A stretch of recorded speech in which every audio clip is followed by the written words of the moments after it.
जय हिंद दोस्तों, स्वागत है आपके चैनल पे। मैं हूं बाबा रामदास, मेरे साथ है भाई अनिल सिंह जी। भाई साहब राम राम।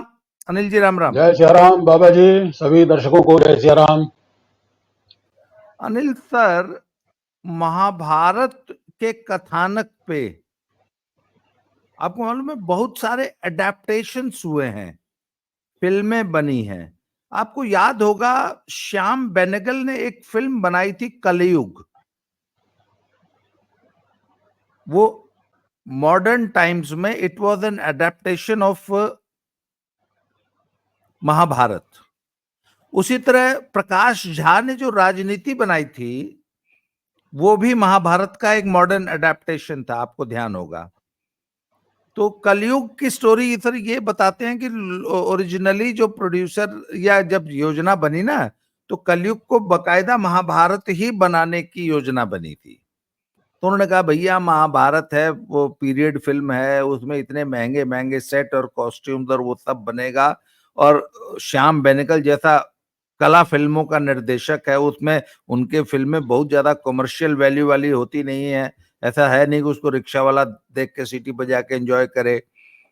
तो ऐसा है कि इतना महंगा प्रोजेक्ट श्याम बेनेगल के भरोसे मत बनाओ। तो इन लोगों ने क्या किया कि कल महाभारत की कहानी को एक दो कॉरपोरेट जगत की दो परिवारों की राइवलरी के रूप में आपने देखी है सर कलयुग? देखिएगा कभी, दर्शकों को मैं बताऊंगा कि कलयुग 80s में बनी थी, बड़ी शानदार फिल्म जिसमें हूबहू महाभारत के ही पात्र सब रखे गए।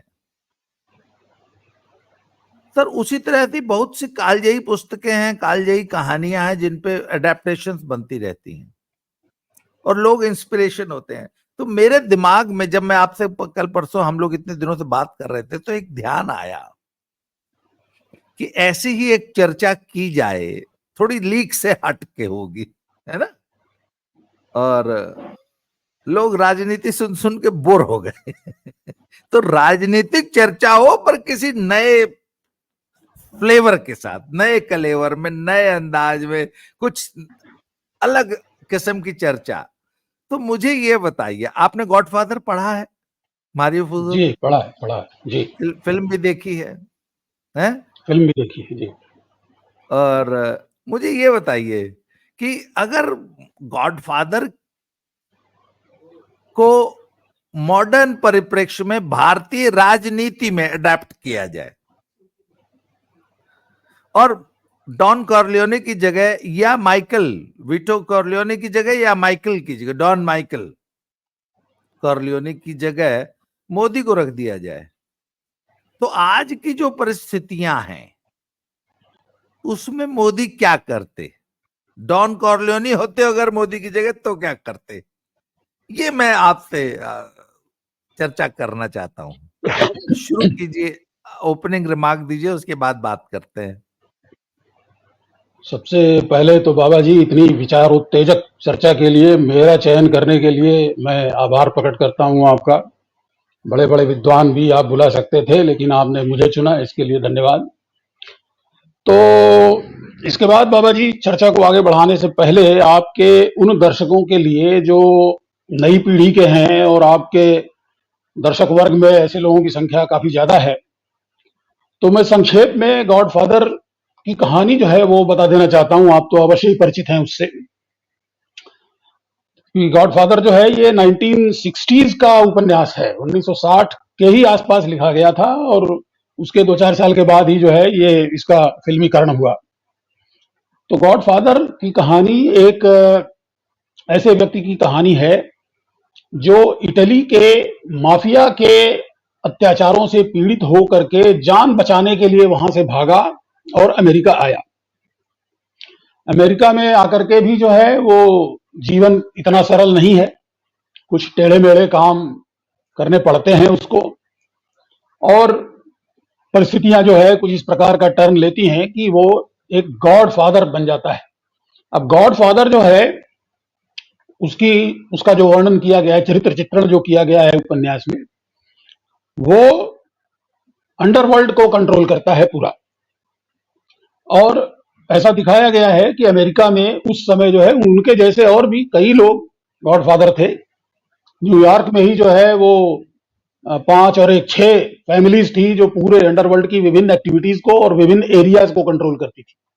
इस तरीके से जो है अलग अलग शहरों में, कोई डेट्रॉइट में, कोई लास वेगास में, तो इस तरीके से अलग अलग शहरों में अंडरवर्ल्ड को कंट्रोल करने वाली जो है कुछ फैमिलीज थी, जिनकी जेब में पूरा जो औपचारिक जो तंत्र होता है, जो सरकार है, ब्यूरोक्रेसी है, जजरी है, ये सारे के सारे जो है वो इनकी जेब में रहते हैं। सब के सब जो है इनसे अपना बाकायदा पारितोषिक लेते रहते हैं और इनकी मदद भी करते रहते हैं यथासंभव जैसे भी हो पाता है। फिर एक बड़ी महत्वपूर्ण घटना घटती है उपन्यास में कि गॉडफादर की एक कमजोरी को जो है, गॉडफादर जिसका नाम डॉन विटो कॉर्लियोने है, उसकी एक कमजोरी को जो है उसके शत्रु जो है वो पकड़ लेते हैं और उसके ऊपर हमला कर देते हैं, जानलेवा हमला। तो वो उस हमले में फिलहाल बच जाता है, लेकिन कुछ महीनों के लिए जो है वो इंडिस्पोज्ड हो जाता है बिल्कुल। तो उस पीरियड में, अच्छा, उसके 3 लड़के हैं, डॉन विटो कॉर्लियोने के 3 लड़के हैं। पहले बड़े वाले लड़के का नाम है सेंटिनो, दूसरा है फ्रेडी और तीसरा है माइकल। तो फ्रेडी जो है वो तो किसी काम का नहीं है, लुंज पुंज ढीला ढाला, लड़कियों से ज्यादा और कहीं मर्दानगी दिखाने का उसको मौका नहीं मिलता। और जो पहला वाला जो सेंटिनो है वो बहुत ही हॉट हेडेड आदमी है, उसके अंदर बहुत सी खूबियां हैं, लेकिन वो डॉन वाली खूबी उसके अंदर नहीं। और डॉन की सबसे बड़ी खासियत जो बताई गई है, उसका ये 2-3 बार रिपीट किया गया है ये वाक्य। वो कहता है अपने हर एडवर्सरी के बारे में, वो कहता है कि I will make him an offer he cannot refuse. वो आदमी डॉन जो है वो वायलेंस से उसको चिढ़ है, वो हिंसा से नफरत करता है और रीजनिंग में विश्वास करता है, लोगों को जो है लोगों के साथ एंगेज करना और उनके रीजनेबलनेस को जो है अपील करना और उनके साथ नेगोशिएट करना। नेगोशिएशन जो है वो उसका मास्टरपीस है। तो ये जो बड़ा लड़का है, ये केवल मारपीट में इसकी दिलचस्पी है, वो इस तरीके से रीजन करने में जो है वो अक्षम है। तो जब ये डॉन जो है घायल होकर के अस्पताल में पड़ा हुआ है, तो इसका साम्राज्य जो है फिर वो दुनिया की हर समस्या का हल जो है 4 ऊंचा मार के ही निकालता है। वो हर चीज में मार पिटाई से ही हल निकालता है।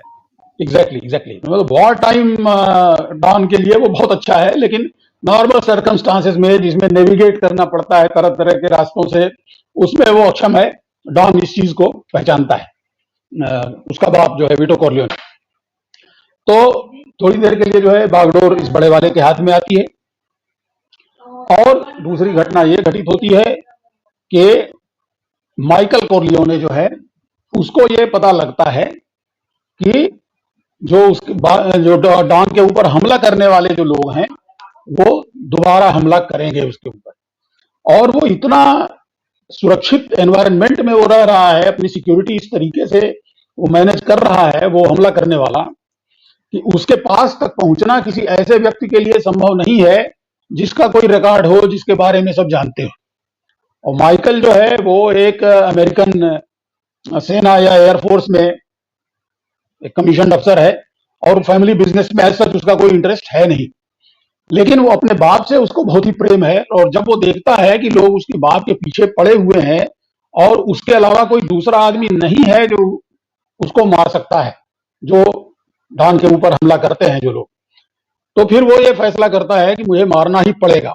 और जा करके उस आदमी को, जिसका नाम सलोजो है, और एक पुलिस कैप्टन जो उसकी सिक्योरिटी में हमेशा रहता है जिसका नाम मैक्लुस्की है, दोनों को जो है वो ठोक देता है और ठोकने के बाद उसको देश छोड़ करके जाना पड़ता है।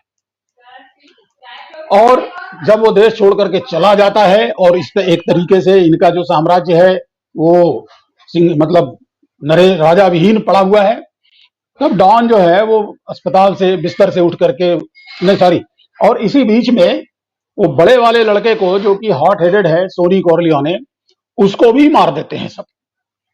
अब इतनी घटनाएं हो गई, डॉन जो है वो घायल है, उसका जो छोटा लड़का है वो बाहर भागा हुआ है, जो बीच वाला लड़का है वो किसी काम का अदरवाइज भी नहीं है, और बड़े लड़के को गोली मार दी गई है।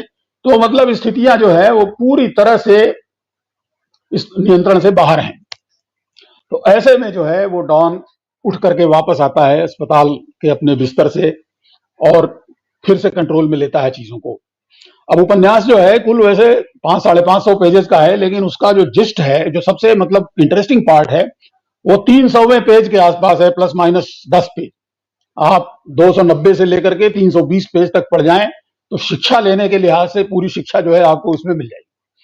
तो इस बीच में वो क्या करता है कि सारे जितने भी डॉन हैं अलग अलग शहरों के, न्यूयॉर्क शहर के भी 5 फैमिलीज, सबको जो है बुलाता है एक जगह और उनके साथ में एक नेगोशिएशन करता है। नेगोशिएशन जैसे कि हमने कहा कि उसका सबसे ज्यादा जो क्लिंचिंग, जो उसका जो पॉइंट है, उसकी नेगोशिएट करने की क्षमता है। और मुझे ये बात जो है ये एक IIM लखनऊ के प्रोफेसर ने बताई थी कि नेगोशिएशन स्किल अगर सीखना चाहते हो तो द गॉडफादर का वो पार्ट जो मैं आपसे कह रहा हूं 290 से लेकर के 320 पेज तक, वो पढ़िए कि किस तरीके से वो पीस नेगोशिएट करता है।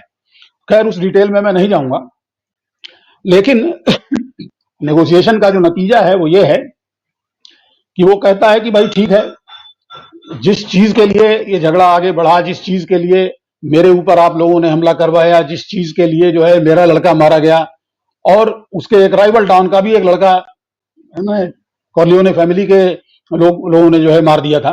तो जिस चीज के लिए दो फैमिलीज को अपने अपने लड़के जो है खोने पड़े, चलिए वो टेरिटरी में कंसीड करता हूं। और कंसीड इस तरीके से करता हूं कि अगर सारे लोग सहमत हों इस पर, तब किसी एक के कहने से नहीं, सारे लोग बैठे हुए हैं, वो इस तरीके से कहता है बात को कि ठीक है। हालांकि पहला ही सिग्नल वो ये देता है और नेगोशिएशन स्किल का पहला ही लेसन ये है कि आपको अपने मतलब एक स्ट्रेंथ की पोजीशन से नेगोशिएट करना है।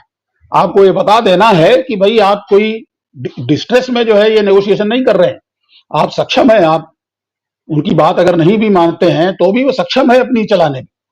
तो पहला सिग्नल वो ये देता है कि मैं आ गया हूं अस्पताल से, मैं पूरी तरह से स्वस्थ हूं, अब चीजें जो है मैंने कंट्रोल में ले ली हैं, लेकिन कम्युनिटी के वाइडर इंटरेस्ट में मैं तैयार हूं पीस नेगोशिएट करने के लिए और वो टेरिटरी कंसीड करने के लिए भी तैयार हूं जो इस झगड़े की जड़ है। वो ड्रग्स ट्रेड का कुछ मामला है, ड्रग्स ट्रेड का एक प्रपोजल लेकर के आते हैं उसके सामने और वो मना कर देता है उसको, कोलियोने। तो कहता है कि ठीक है, मैं तैयार हूं, आप लोग करिए ड्रग का धंधा, मेरे से जो चाहिए मैं वो देने के लिए तैयार हूं, लेकिन मेरा एक स्वार्थ है। मेरा स्वार्थ ये है कि मेरा लड़का जिसके ऊपर मर्डर के जो है गलत चार्जेस लगे हुए हैं, पूरी तरह से गलत हैं, और उसको देश छोड़ करके भागना पड़ा है, मुझे उसको वापस लेकर के आना है। और अगर उसकी वापसी के रास्ते में किसी ने टांग अड़ाने की कोशिश की तो उसके साथ बड़ा बुरा होगा। लेकिन अगर उसमें आप लोग इंटरफियर नहीं करते हैं तो मैं आपको वचन देता हूं कि मैं जो ये पीस डील आज साइन कर रहा हूं, मैं इसके ऊपर टिका रहूंगा और इस पर जो है फाइनल हो जाती है डील। नहीं, मुझे आप, मैं उसमें एक चीज जोड़ देना चाहता हूँ। वो एक एक एक वाक्य और बोलता है कि I am a superstitious man, मैं एक वहमी आदमी हूं, और अगर मेरे बेटे पे बिजली भी गिर गई, वो कहते हैं कि आप लोग मेरे बेटे पे हाथ नहीं डालेंगे, मुझे ये वायदा चाहिए, आई वॉन्ट पीस, मुझे शांति चाहिए, पर अगर मेरे बेटे पे बिजली भी गिर गई, अगर वो नेचुरल कारणों से भी मर गया, तो भी मैं ये मानूंगा कि यहाँ के कुछ लोगों का श्राप या इलविल या बुरी नजर, काली नजर की वजह से मेरा बेटा मरा है, और तब भी मैं उसको वेंजियंस के रूप में ही लूंगा। वो अपने बेटे की सुरक्षा की गारंटी नेचुरल कॉजेस से भी चाहता है, कॉजेस से भी।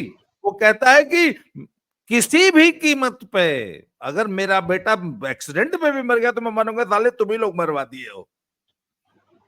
मतलब वो बहुत जबरदस्त, वो जो उसका सर, मैं आपको बताऊं, वो ये पूरा प्रकरण जब मैंने पढ़ा, मुझे एक एक शब्द याद है उस पूरी, ये आपने जो 20 पेज बताया है ना। अच्छा, इसको गॉडफादर फिल्म में जब फिल्माया है, आपको ध्यान होगा, वो जो पूरी फैमिली बैठ के डिस्कस कर रही हैं, टटैग्लिया, बार्जिनी और वो तो उसके बाद एक वाक्य लिखा है उसने कि and then they became friends. वो पीस जब हो गई, सब कुछ हो गया, तो कहता है कि it was not so that they will now they will send Christmas presents to each other, but they won't kill each other. That was friendship enough. हाँ, की दुनिया में ऐसा नहीं है इतनी कि दोस्ती अब काफी है। रिश्तेदारी करने लगेंगे एक दूसरे से, हाँ कम से कम एक दूसरे को मारेंगे नहीं। प्रिसाइजली। जी देखिए, प्लीज कंटिन्यू। वीटो कोरलियोने का चरित्र चित्रण जो मैं बता रहा था कि वो हिंसा नहीं चाहता, लेकिन ये मैसेज जो है उसके हर नेगोशिएशन एक्सरसाइज में ये मैसेज जो है वो इनहेरेंट है कि बेटा नहीं मानोगे तो ठोक दिए जाओगे। ये बैकग्राउंड में जो है वो हमेशा शुरू से ये चीज रही है। तो यहां पर भी वो इस चीज को रिपीट करता है कि मैं ये टेरिटरी कंसीड कर रहा हूं, इसका ये मतलब नहीं है कि आप मुझे फॉर ग्रांटेड ले सकते हैं किसी भी चीज के लिए। अगर किसी ने भी जो है ऐसा कुछ किया जिससे मुझे लगा कि मेरे लड़के की वापसी में जो है कोई अड़चन आ रही है, तो मैं फिर आप ही लोगों को ब्लेम करूंगा और उसके बाद जो होगा उसके जिम्मेदार आप लोग होंगे। तो खैर, उसके बाद फिर वो चैप्टर खत्म होता है जहां पर ये डील हो जाती है। डील के बाद वो अपने एक काउंसलर, कंसिलियरी कहते हैं उसको इटालियन में, उसका कंसिलियरी है टॉम हेगन। टॉम हेगन के साथ कार में बैठ करके वो वापस आता है अपने घर पे। तो रास्ते में उससे जो बातचीत होती है तो वो कहता है कि भाई क्या तुम किसी चीज को, जो कुछ भी मैंने कहा, क्या तुम उनमें से किसी बात को डिसअप्रूव करते हो? तुमको कोई आपत्ति है किसी चीज पे? तो वो कहता है कि भाई मैं कुछ चीजें जो है वो आपने ऐसी की हैं जो आपके नेचर से मेल नहीं खाती है। एज सच उसको मैं एक्सप्लेन नहीं कर पा रहा हूं, और जिस चीज को मैं समझ नहीं पा रहा हूं उस पर मैं क्या कमेंट करूंगा। जो आपने किया ठीक ही किया होगा।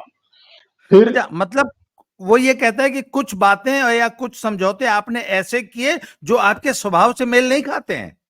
हाँ, बिल्कुल बिल्कुल। जी तो फिर घर पे पहुंच करके एक छोटी मीटिंग, वो उसके जो दो मेन जो उसके आदमी होते हैं, क्लेमेंजा और तेसियो और टॉम हेगन, इन तीनों को बिठा करके एक छोटी मीटिंग वो करता है और वो कहता है कि भाई इस तरीके से जो है उनके साथ समझौता हमारा हो गया है, तो आप लोगों को कुछ भी नहीं करना है अब।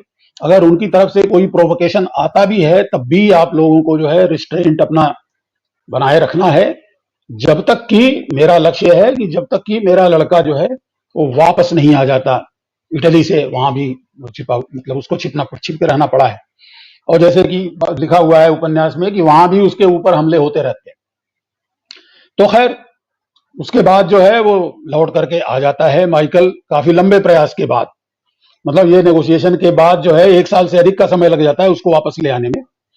और वापस आने के बाद जो है उसके बाद फिर कुछ दांव पेच हैं उसमें। अंत में होता यह है कि एक ही झटके में, और इसमें करीब करीब कम से कम 3 साल, एग्जैक्टली कितना समय लगा ये उपन्यास में नहीं लिखा हुआ है, लेकिन जो घटनाएं वो डिस्क्राइब की हुई हैं उसके हिसाब से कम 3 साल का समय उसमें लगा है कि एक ही झटके में जो है वो अपने सारे दुश्मनों को जो है साफ कर देता है माइकल कोरलियोने। उसका जो in the mean time Don मर भी जाता है, तो बाप का अधूरा काम इसी को पूरा करना है। तो एक झटके में सबको समाप्त करके अपनी सुप्रीमेसी को जो है वो फिर से एस्टेब्लिश कर देता है। संक्षेप में ये कहानी है। और बीच में कुछ लंबे लंबे एपिसोड हैं, हॉलीवुड, ये वो दुनिया भर के, वो सब बहुत ज्यादा मैटर नहीं करते, केवल उपन्यास की लंबाई बढ़ाने के लिए है, हालांकि इंटरेस्टिंग है अपने आप में। तो ये है डॉन कॉर्लियोने का कारनामा। अब सवाल यह है कि मोदी जी की जगह अगर डॉन कॉर्लियोने होता आज की परिस्थिति में तो वो क्या करता? यही है सवाल जी। तो देखिए, अच्छा थोड़ा सा पीछे और जाएंगे। उनकी जो पीस डील के बाद जो उनकी बैठक हो रही है, तो खाली अब जो दोनों उसके तेसियो और क्लेमेंजा जो है वो चले गए हैं, खाली टॉम हेगन से वो बातचीत कर रहा है। तो कहता है कि भाई देखो, छोटे लड़के का मेरे वापस आना जो है मेरे भविष्य की योजनाओं के लिए एकदम क्रिटिकल है, और मुझे ये पता था कि जब तक वो लोग कोऑपरेट नहीं करेंगे इसमें तब तक मैं इसको वापस नहीं ला सकता। तो अब क्या तुमको, जो तुम कह रहे थे कि कुछ चीजें जो है वो मेरे नेचर के खिलाफ मैंने की हैं, तो क्या तुमको पार्टली ये समझ में आया कि मैंने ये डील क्यों नेगोशिएट की? उसने कहा हाँ, पार्टली तो समझ में आ गया, और बाकी जो सेकंड पार्ट है वो बाद में समझ में आएगा। तो उसके बाद वो करता क्या है, वापस आने के बाद वो करती क्या है ये कॉर्लियोने फैमिली, कि पहले तो डॉन वीटो कॉर्लियोने की सिक्योरिटी जो है बिल्कुल एकदम फूल प्रूफ, वो बाहर निकलना ही बंद कर देता है और एकदम से किले की तरह से बना दिया जाता है। उसके आसपास के एरिया को कोई घुस नहीं सकता उसके 1 किलोमीटर के अंदर, सो ही इज परफेक्टली सेफ। दूसरा वो ये करता है कि कुछ एक सीक्रेट आर्मी जो है वो रेज करता है, जिसके बारे में किसी को नहीं पता होना चाहिए कायदे से, मगर टॉम हेगन चूंकि बहुत दिनों से उनके साथ लगा हुआ है, वो अंदर की बातें भी उसको पता रहती हैं, तो पकड़ लेता है वो काफी दिनों के बाद। कुछ सीक्रेट आर्मीज वो रेज करता है और अपने अंदर जो है वो तो ये भी कहता है कि टेसियो और क्लेमेंजा के भी फोन जो है टैप करना शुरू करो, देखो कहीं वहां से तो लीक नहीं हो रहा है। मैंने अपना घर जो है पहले सुनिश्चित करो कि हमारे यहां से जो है कोई गड़बड़ नहीं हो रही है। अपना पहले किलेबंदी जो है अपनी मजबूत करना, सीक्रेट आर्मी रेज करना, अपनी ताकत बढ़ाते रहना, और साथ में सबसे महत्वपूर्ण कार्य कि जो कॉन्टैक्ट्स जो उसके पहले से बने हुए थे, जो कि इसके थोड़ा कमजोर पड़ने के बाद जो हाथ से निकल गए थे, वो कॉन्टैक्ट्स जिसमें मुख्य रूप से जो है जज लोग हैं, उनको फिर से अपने तरफ आकर्षित करना, उनको फिर से अपनी जेब में रख लेना। तो अपनी ताकत जो है वो पूरी बढ़ा लेना, दुश्मन को अपनी ओर से असावधान कर देना। बीच में एक आध मीटिंगें इनकी होती हैं जिसमें क्लेमेंजा और तेसियो कहते हैं कि जब उनके जो है वो जुर्म बढ़ते जा रहे हैं, वो हमारी टेरिटरी में घुस आए, यहाँ हमला कर दिया, हमारे इतने लोगों को मार दिया, इतना जो है वो छीन ले गए। लेकिन वो कहता है नहीं, कुछ नहीं, कुछ नहीं, कुछ करने की जरूरत नहीं है, जब पीस डील जो हो चुकी है उसी पे टिके रहिए, हमारा आगे नेगोशिएशन हो रहा है, आगे हो जाएगा सब कुछ। तो स्ट्रेटजी यही है कि अपनी ताकत बढ़ाते रहना, दुश्मन को अपनी तरफ से जो है वो बेखबर रखना, और फिर सही समय देख करके एक बार में जो है जब लगे कि लोहा गर्म है तो एक बार में ही सबको साफ कर दिया। अब देखिए प्रधानमंत्री जी ने ये जो भाषण दिया लोग, सर इसमें एक चीज याद दिला दूं, दर्शकों की जानकारी के लिए और बता दूं, आपको याद होगा कि जब मो ग्रीन के साथ नेगोशिएशन होती है लास वेगास में, तो वो कहता है कि मैं तुम्हारा कसिनो खरीदना चाहता हूं। कहता तुम मुझे खरीदोगे, मैं तुम्हें उल्टा खरीद लूंगा, अब तुम्हारे पास बचा क्या है, तुम्हारी औकात क्या है, अब तुम वो पुराने वाले बहुत बड़े डॉन या बहुत बड़ी क्राइम फैमिली नहीं रह गए हो, तुम्हारे पास तो कुछ है ही नहीं है, तुम बहुत कमजोर हो चुके हो। तो माइकल ने अंदर अंदर अपनी ताकत बढ़ा ली है, पर लोगों को यह लग रहा है कि ये कमजोर हो चुके हैं। असल में वो बहुत मजबूत हो चुका है, और असल में वो कुछ दिनों बाद सबका एकदम नेस्तो नाबूद सफाया कर देगा, पर उसके दुश्मन ये समझ रहे हैं कि ये बेहद कमजोर हो चुका है। ये है जस्ट, बिल्कुल बिल्कुल, शत्रु को अपनी ओर से असावधान रखना। हाँ, ये वो इस गलतफहमी में जीने लगते हैं कि नहीं नहीं ये तो एकदम कमजोर हो चुके हैं, खत्म हो चुके हैं, हम लोग बहुत तगड़े हैं, जबकि हकीकत इससे उलट होती है। जी कंटिन्यू। जी, तो मोदी जी ने जो लोकसभा में भाषण दिया, 2 घंटे से ऊपर का उनका स्पीच था, उसमें उन्होंने एक बात कही कि इकोसिस्टम को उसी की भाषा में जवाब दिया जाएगा। अब ये बात जो है मुझे पसंद नहीं आई। मैंने अपने सोशल मीडिया अकाउंट जो भी है उस पर मैंने लिखा कि डॉन कॉर्लियोने जो है वो ये बात कभी नहीं कहता। डॉन कॉर्लियोने की कुछ वन लाइनर्स शिक्षाएं जो कि मिल जाएंगी आपको गूगल पर ऐसे ही, उसमें वो कहता है कि धमकी कभी मत दो, धमकी देना जो है कमजोरी का लक्षण है। तो आप इतनी बड़ी बात कह रहे हैं कि अब हम इकोसिस्टम को देख लेंगे, तो ये धमकी देना जो है वो कॉर्लियोने का लक्षण नहीं है, वो मोदी जी को भी ऐसा नहीं करना चाहिए था, ये मेरा विचार है। क्योंकि इकोसिस्टम एक तो यह है कि मुझे तो संदेह है जिस प्रकार के क्रियाकलाप रहे हैं हमारे मोदी जी के, मुझे तो संदेह है कि उनको इकोसिस्टम की मजबूती का अंदाजा भी है या नहीं। क्योंकि 10 साल में इकोसिस्टम को खत्म करने का एक तरीका ये भी है, और ये करना ही पड़ेगा, और भी बहुत से काम करने पड़ेंगे, मगर ये तो आपको करना ही पड़ेगा कि आपको अपना इकोसिस्टम डेवलप करना पड़ेगा उसके पैरेलल। और अभी तक जो है कोई हिंदू इकोसिस्टम या बीजेपी का इकोसिस्टम डेवलप करने की कोशिश कहीं नजर तो आ नहीं रही है। तो आपको जब अंदाजा ही नहीं है कि इकोसिस्टम खत्म करने के लिए आपको क्या क्या करना पड़ेगा, उस समय आप ये धमकी दे रहे हैं कि हम तुमको देख लेंगे। सो इट वॉज वेरी अनकॉर्लियोने like. I expressed my displeasure at this comment. खैर, अब आते हैं इस पे कि क्या करना है। अब देखिए, अंतिम लक्ष्य तो वही है कि एक झटके में मौका देख करके जो है सबको जो है रगड़ देना और अपनी सुप्रीमेसी जो है फिर से एस्टेब्लिश कर लेना। अब डॉन कॉर्लियोने के पास तो समय की कोई कमी नहीं थी। जैसा कि मैंने बताया कि ये पीस डील होने और एक्चुअल उसके प्लान के एग्जीक्यूशन के बीच में लगभग 5 साल का समय है, लगभग 5 साल का समय है। और वो कहता भी है, माइकल से बातचीत में वो ये वाक्य कहता है, जो कि बहुत ही प्रसिद्ध वाक्य है, कई जगह जगह रिपीट किया जाता है कि revenge is a dish which is best eaten cold. बदलेगा मतलब असली मजा तब आता है जब वो भी आदमी भूल चुका हो कि उसने कुछ किया है जिसका बदला लिया जा रहा है उससे, उसको खुद ही याद ना हो कि उसने क्या किया।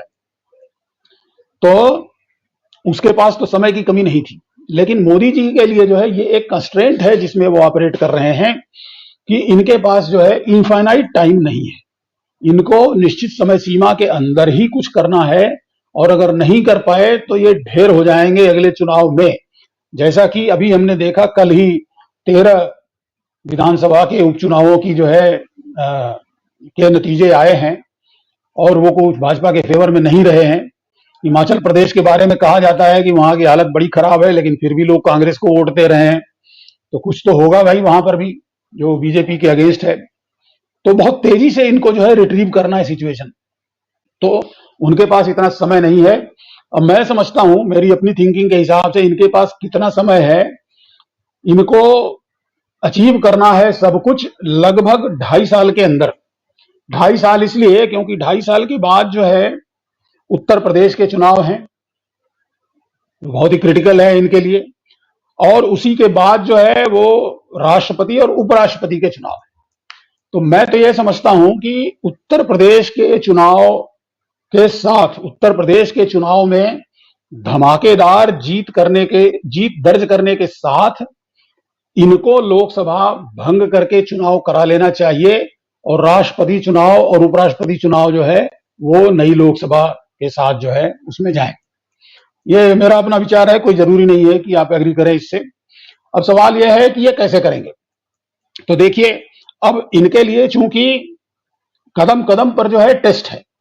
एक टेस्ट तो मैंने आपको बताया, बहुत छोटा टेस्ट था, 13 विधानसभा के 13 सीटों का उपचुनाव था। तो दूसरा बड़ा टेस्ट जो है अभी आ रहा है लगभग 1.5-2 महीने के अंदर, जब उत्तर प्रदेश में जो है वो 10 सीटों पर उपचुनाव हो रहा है। और नैरेटिव को जो है वो बहुत तेजी से अपने पक्ष में करने के लिए इनके लिए वो आवश्यक है कि 10 में से कम से कम 5 सीटें जो है अवश्य जीतें। अब मुझे पता नहीं है कि 10 में से इनके पास पहले से कितनी है। मुझे लगता है कि 5 से ज्यादा ही, इनके पास शायद 7 सीटें हैं 10 में से। तो वो 7 की 7 न सही, कम से कम उसमें से 5 तो जीतना ही है।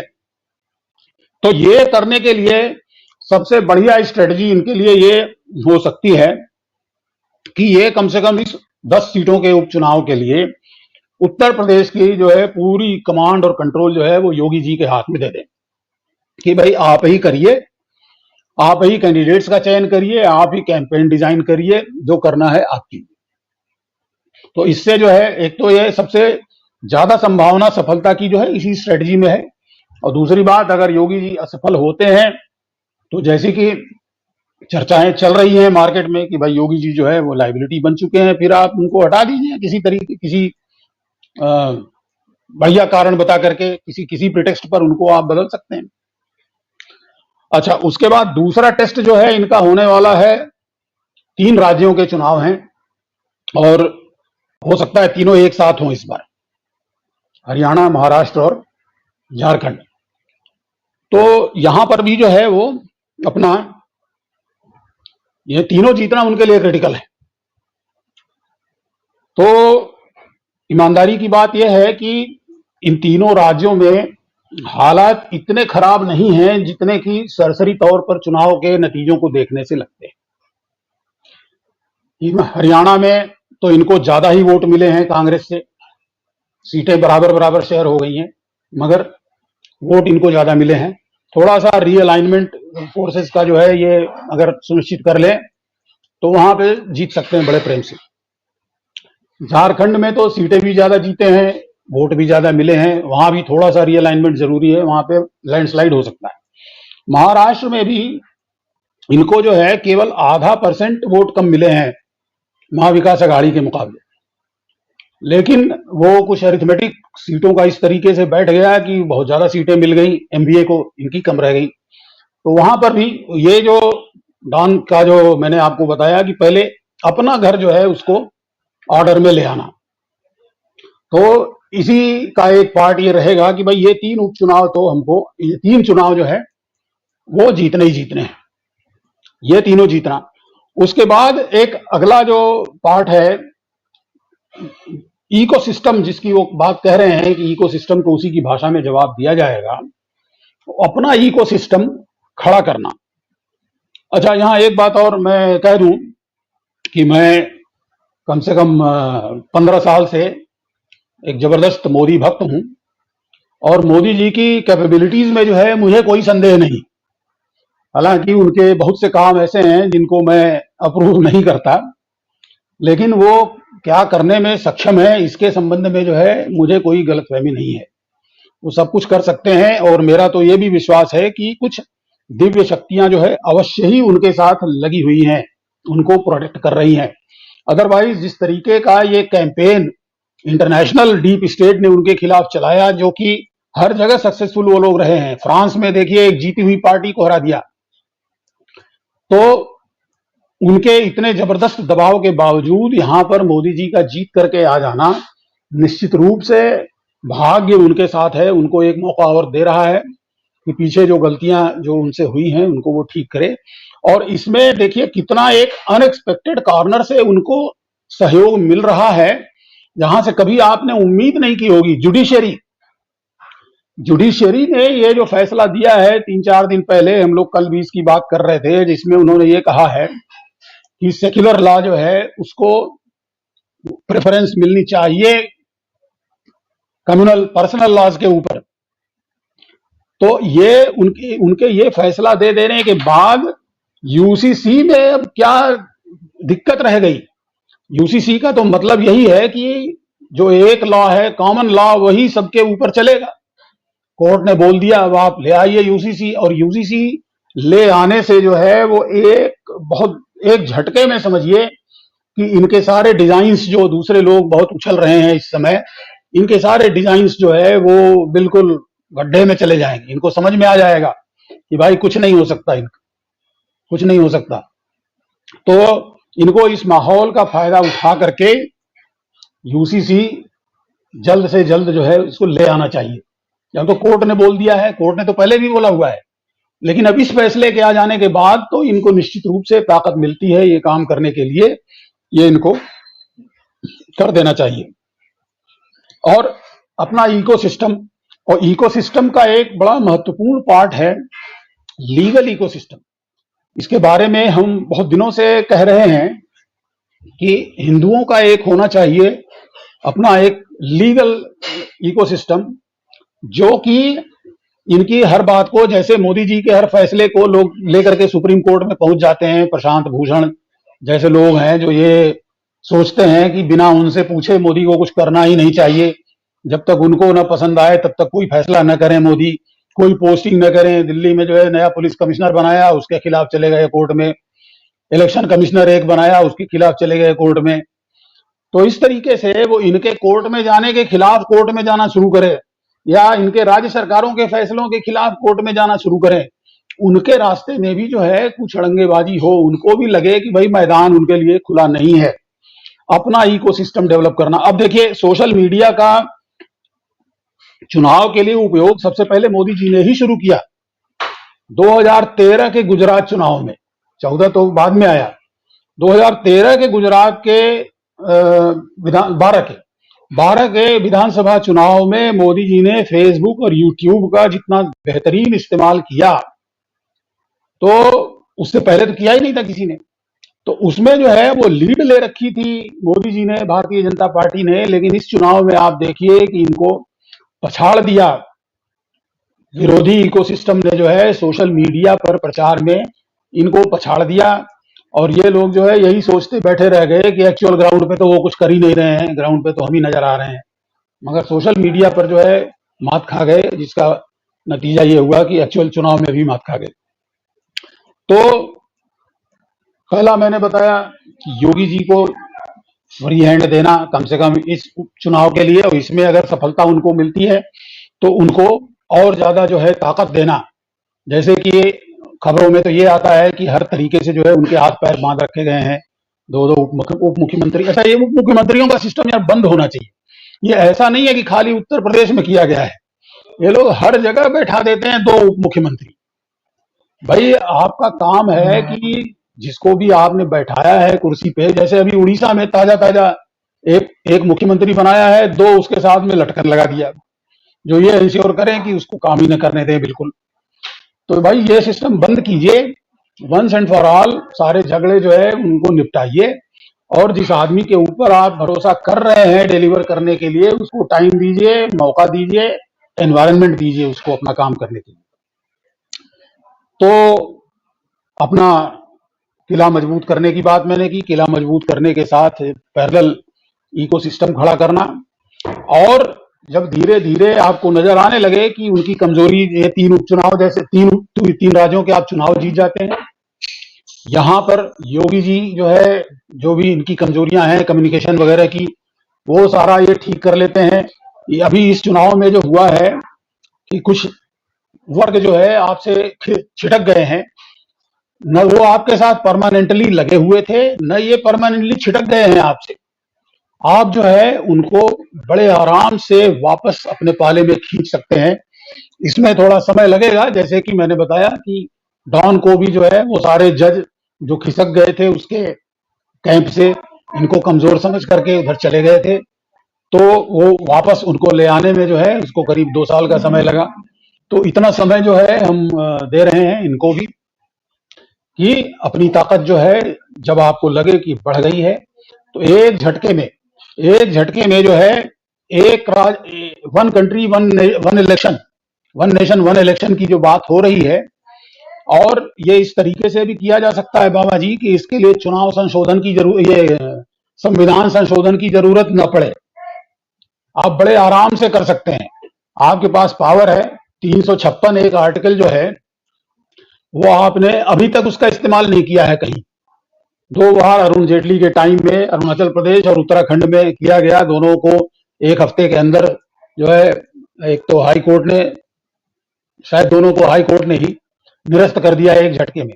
तब से जो है 356 का इस्तेमाल नहीं किया, लेकिन बहुत से जो कानून इस्तेमाल में जो नहीं आते उनको खत्म भी किया है मोदी सरकार ने, और आर्टिकल 356 उनमें से नहीं है।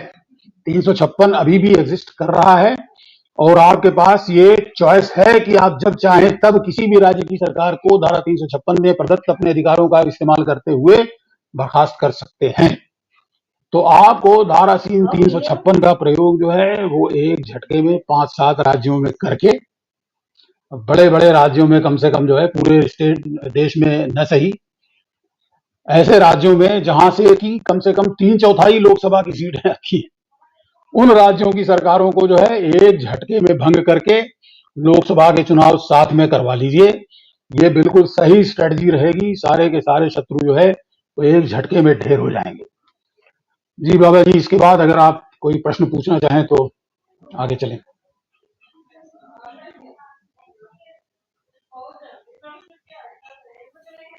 अनिल भाई, मुझे एक बात बताइए, हालांकि ये 40 मिनट का वीडियो बन चुका है और अब इसमें बहुत सारे पॉइंट्स रह गए हैं इस चर्चा में, तो मुझे, हालांकि मैं बहुत सारी बातें कहना चाहता हूं, पर मुझे लगता है कि इस चर्चा को हमको कंटिन्यू करना चाहिए अगले वीडियो में, क्योंकि अब 45 मिनट हो चुका है, तो मैं हालांकि बहुत सारी बातें बोलना चाहता था, पर आज आपने ये एक तरह से इस चर्चा की शुरुआत कर दी है। इसको हम अगले वीडियो में कंक्लूड करते हैं। आज के लिए जो है इतना पर्याप्त है, क्योंकि इट्स ऑलमोस्ट 40 मिनट्स नाउ। तो सर, आपने समय दिया उसके लिए बहुत बहुत धन्यवाद। अगले वीडियो में इस चर्चा को आगे बढ़ाते हैं। Thank you very much. जय सिया राम।